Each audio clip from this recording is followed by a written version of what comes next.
Bab 56. Cheo. POV Author. Tok, tok, tok. Terdengar suara ketukan pintu. Mbah yang semula lagi goyang TikTok pakai rok mini harus menghentikan aksinya. Meletakkan handphone. Lalu berjalan ke depan untuk membukakan pintu. Oh hello. Ucap si mbah begitu tahu yang datang adalah Atta, cucu kerennya. Atta masuk rumah tanpa ekspresi. Jika biasanya ia akan mengucapkan salam juga mencium tangan mbah terlebih dahulu. Ia malah langsung nyelonong ke dapur. Tuh 4K kenapa? Mbah kebingungan. Ia pun ikut ke dapur mengikuti langkah Atta. Atta tampak sedang meminum segelas air putih dengan tergesa-gesa. Setelah itu ia meletakkan gelas kosong di atas meja dapur. Mbah. Tiba-tiba Atta memanggil. Mbah pun terlonjak kaget. Kenapa? Coba pekul Atta. Mbah. Titah Atta. Panjangku. Mbah terheran. Iya, pekul. Ngapain pengintipku segala? Pokoknya pelo dulu. Cepetan. Mbah pun berjalan ke pojokan. Ia mengambil linggis panjang dan berat. Itu linggis buat apa? Mbah? Tanya Atta. Ya buat mukul Lola. Ya jangan pakai linggis kali. Itu sama aja mbah mau benuh Atta. Cerca Atta. Kan? Biar mantap. Mantap gundulmu.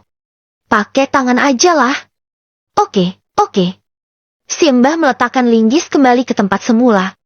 Lalu ia mendekat ke arah Atta. Ia kepalkan tangannya. Dengan gerakan seperti petinju. Mbah pun benar-benar memkul Atta. Wadidaw. Atta pun memeki kesakitan. Ia mengelus permukaan wajahnya. Gue pekul lagi ya. Mbah hampir mengepalkan tangannya kembali. Udah, Mbah. Udah. Cegah Atta. Sebenarnya buat apa sih gue suruh emkul lo? Tanya Mbah. Ia masih penasaran.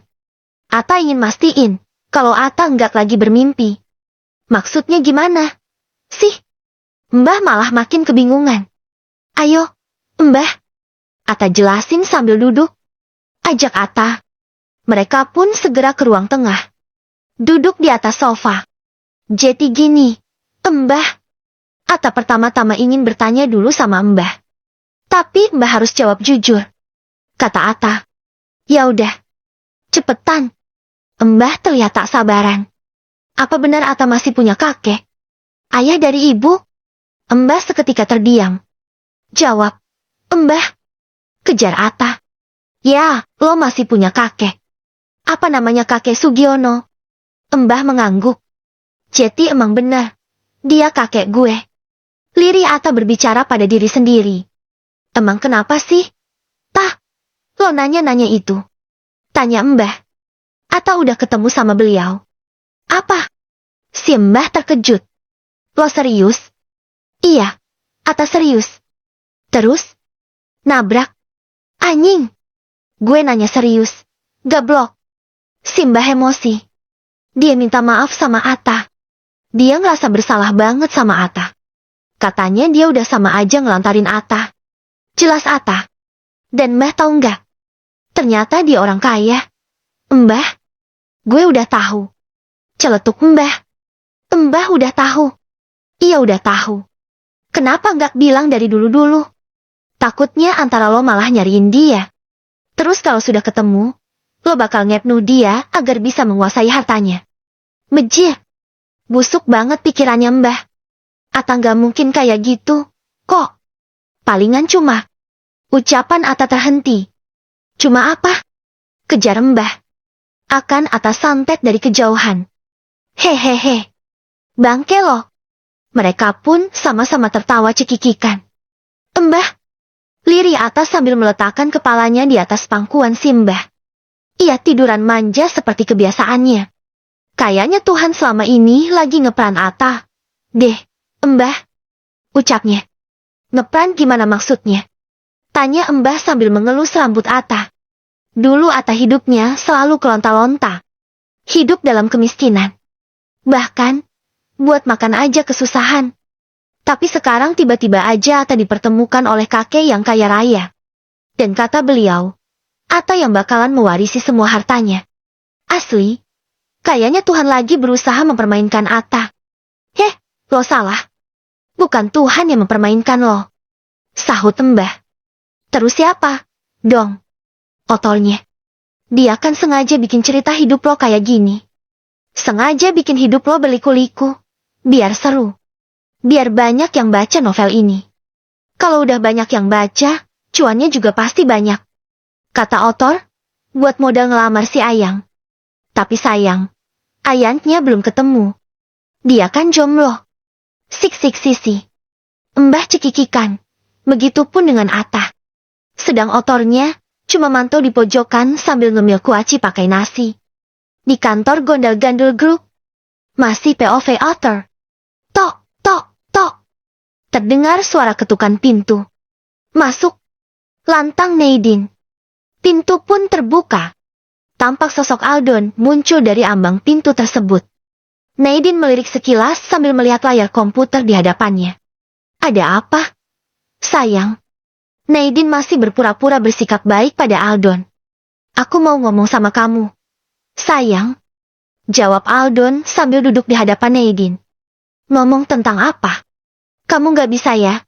Mubah keputusan kamu. Keputusan yang mana? Tentang aku yang harus turun jabatan. Oh yang itu. Nadine terkesan menyepelekan.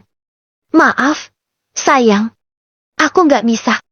Aku kan harus profesional. Aku nggak mau dicap sama karyawan lain bahwa aku atasan yang pilih kasih. Hanya karena kamu kekasihku, aku jadi memberikan jabatan yang spesial untuk kamu. Lagian kemarin kan papa hanya sementara menjadikanmu direktur utama. Karena jabatan itu nggak ada yang pegang selama aku sakit. Dan sekarang, setelah aku udah sehat, wajar dong aku kembali ke posisi semula. Dan kamu juga kembali ke posisi semula. Jelas Nadine. Tapi seenggaknya aku janganlah disuruh kembali ke posisi staf rendahan. Aku dijadikan kepala manajer. Atau apa? Ya enggak bisalah. Sayang. Semua kan butuh proses. Kamu harus melewati beberapa tahap dulu untuk sampai ke posisi itu. Makanya kamu yang lebih giat lagi ya. Biar performa kerjamu bisa lebih baik dari yang sebelumnya. Biar kamu bisa naik jabatan. Itu pun gak langsung jadi manajer utama. Haf. Aldon tampak menghela nafas. Tok, tok, tok. Terdengar suara ketukan pintu kembali. Masuk. Lantang Nadine. Ternyata sosok Morella yang datang. Dia masuk ke ruangan Nadine membawa setumpuk berkas-berkas penting. Aldon dan Mora saling bertemu pandang. Mereka tampak sedikit mengulum senyum. Dan Nadine begitu muak melihatnya. Ini. Din. Maaf. Ibu Nadine maksudnya. Ada berkas-berkas yang perlu ditandatangani ibu. Ucap Mora setelah berdiri di depan meja kerja Nadine. Oke. Letakin di meja aja. Jawab Nadine sambil meminum secangkir teh yang semula tergeletak di samping komputernya. Tiba-tiba saja, ia gegabah melepas cangkir tersebut. Hingga cangkir pecah di lantai, dan air teh pun berhamburan begitu saja. Ya, kok malah jatuh? Nadine pura-pura kecewa. Mora. Panggilnya kepada Mora yang masih berdiri di depan mejanya. Ya, Bu. Tolong dong. Bersihin lantai ini dari air tehnya yang tumpah. Belingnya juga tolong dibuang. Jangan sampai bersisa. Kok, saya? Bu Nadine kan bisa menyuruh cleaning service buat membersihkannya. Protes Mora. Jadi kamu nggak mau melakukan apa yang aku perintahkan? Bukan begitu. Tapi, ucapan Mora terhenti. Tapi apa? Mora tampak ragu untuk berucap. Ya sudah, saya akan kerjakan. Dia akhirnya mengiyakan perintah Nadine. Ia segera mengambil alat pembersih, lalu datang kembali ke ruangan Nadine. Memunguti pecahan beling. Bahkan tanpa sepengetahuan siapa-siapa. Ia emilin pecahan beling tersebut seperti reog. Katanya, daripada mubazir. Sayang. Perhatian Nadine kembali tertuju pada Aldon yang masih duduk di tempat semula.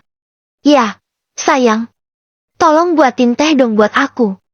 Tehku yang barusan kan tumpah. Lah. Aldon terkejut dengan perintah Nadine. Tetapi kemudian ia berusaha tenang. Oke. Aku akan suruh office boy buat bikin teh buat kamu. Ucapnya. Aku nyuruh kamu, bukan office boy. Kok, aku sayang? Itu kan bukan tugasku. Protes Aldon. Kamu lupa ya, sayang? Lupa kenapa? Kalau kamu ingin naik jabatan, sebisa mungkin kamu harus pintar mengambil hati atasanmu. Kamu harus patuh dengan semua yang diperintahkan. Ya termasuk ini, membuatkan teh buat aku. Mendengar ucapan Nadine, awalnya Aldon terdiam. Tetapi kemudian, baiklah, akan aku buatkan. Turur Aldon. Ia pun segera keluar dari ruangan Nadine. Berbarengan dengan Mora yang juga tengah meninggalkan ruangan tersebut. Hihihi, biar tahu rasa kalian. Nadine tertawa puas setelah ia hanya seorang diri di dalam ruangannya. Hari berikutnya. Kembali ke POV Ata. Fuh. Gue bersiul-siul sambil mengenakan baju seragam mengajar gue. Pagi ini gue begitu bersemangat untuk berangkat ke sekolah. Gue pandangi penampilan gue lewat pantulan cermin. Wih, ganteng banget gue. Lee Min Ho aja sampai lewat. Puji gue terhadap diri sendiri. Tetitit, krut. Bel pintu rumah gue berbunyi. Siapa sih pagi-pagi udah bertamu ke rumah orang? Rutuk gue. Jangan-jangan Kang Kredit Panci. Dia pasti mau nawarin wajan anti lengket yang kemarin. Tutur gue sambil berjalan ke depan. Gue langsung membuka pintu di hadapan gue. Kalau boleh dicicil selama 20 tahun. Oke lah, gue ambil. Ucap gue sebelum benar-benar melihat tamu yang kini berdiri di hadapan gue. Dan ternyata bukan Kang Kredit Panci. Dia Pak De Verguso dan beberapa laki-laki berjas hitam. Pak De Verguso ngapain pagi-pagi kemari? Tanya gue. Mari tuan muda, ikutlah bersama kami. Titah Pak De Verguso. Ikut? Ikut kemana? Gue kebingungan. Tetapi bukannya menjawab. Beberapa laki-laki berjas hitam malah mencekal lengan gue. Mereka menarik paksa gue agar ikut berjalan ke arah mobil yang bertengger di depan rumah. Gue mau dibawa kemana? Woi. Gue berusaha meronta. Tapi tenaga mereka lebih gede. Apa-apaan ini? Gue tuh pagi ini harus bekerja. Ucap gue lagi. Kali ini mereka berhasil membawa gue masuk ke dalam mobil. Tuan muda tidak perlu bekerja di sana lagi. Sahut Pak De Verguso yang kini duduk di kursi depan. Duduk di sebelah pengemudi mobil. Maksudnya? Gue kebingungan. Tuan muda sudah dipecat dari sekolah tersebut. Apa? Gue terkejut. Terus nasib gue gimana? Anjir. Gue bakalan jadi orang miskin lagi. Rutuk gue yang tengah meratapi nasib. Selang beberapa saat, mobil yang gue tumpangi berhenti di depan salon mewah dan ternama. Lagi-lagi beberapa laki-laki berjas hitam mencekal lengan gue. Kali ini mereka memaksa gue untuk keluar dari dalam mobil. Lalu membawa gue masuk ke dalam salon mewah tersebut. Seorang B3 encong menyambut kedatangan gue. Selamat datang Tuan Muda Ata. Sapa dia dengan suara diimut-imutin. Padahal tetap terdengar mirip-mirip suara Hodam. Silahkan duduk Tuan Muda. Titahnya. Gue terpaksa patuh. Gue segera duduk di kursi yang dia tunjuk.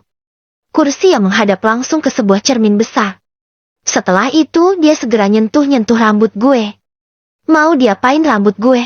Woi. Gue seketika was-was. Saya akan mengubah model rambut Tuan Muda Ata layaknya eksekutif muda.